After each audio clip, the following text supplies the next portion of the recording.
पिंपरी चिंचवडमध्ये एकीकडे भाजपमध्ये सत्तेसाठी संघर्ष सुरू असताना भाजप शहराध्यक्ष लक्ष्मण जगताप आणि राष्ट्रवादीचे नेते विलास लांडे यांची मैत्री मात्र अनेकांच्या भुवया उंच करायला कारणीभूत ठरते। कशी पाहूया एक स्पेशल रिपोर्ट।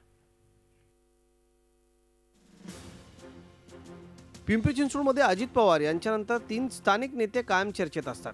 भाजपचे शहराध्यक्ष लक्ष्मण जगताप, काही महिन्यांपूर्वी भाजपवासी झालेल्या अपक्ष आमदार महेश लांडगे आणि राष्ट्रवादीचे नेते विलास लांडे। लक्ष्मण जगताप आणि महेश लांडगे हे दोघे भाजपचे आहेत, तर या दोघांमधली आणखी एक समान गोष्ट म्हणजे विलास लांडे। विलास लांडे हे शहराध्यक्ष लक्ष्मण जगताप यांचे अत्यंत जवळचे मित्र, तर लांडगे यांचे कट्टर विरोधक। आता महेश लांडगे यांना विलास लांडे यांचं नाव काढलेलंही आवडत नाही, मात्र त्याचवेळी शहराध्यक्ष लक्ष्मण जगताप मात्र विलास लांडे हे आपले मित्र असल्याचं उघड सांगतात। एवढंच नाही तर या निमित्तानं महेश लांडगे यांना डिवचण्याची एकही संधी ते सोडत नाहीत।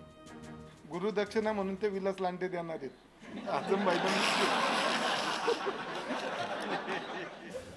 दुसरीकडे महेश लांडगे यांना मात्र जगतापांचा हा मित्राबद्दलचा दिलदारपणा विशेष रुचलेला नाही, म्हणूनच भर पत्रकार परिषदेत त्यांच्या समोर झालेला हा संवाद मी ऐकलाच नाही असा दावा त्यांनी केला।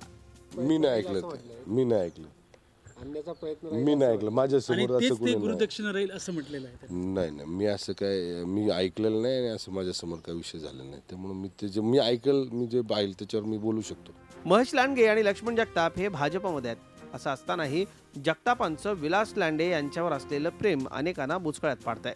अर्थात महेश लांडगे पक्षात जास्त वरचढ व्हायला लागले तर त्यांना रोखण्यासाठी विलास अस्त्र आहेच असा संदेश तर जगतापांना द्यायचा नसेल ना। आता जगतापांचं तेच जाणवत।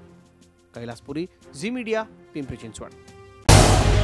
झी 24 तास रहा एक पाऊल पुढे।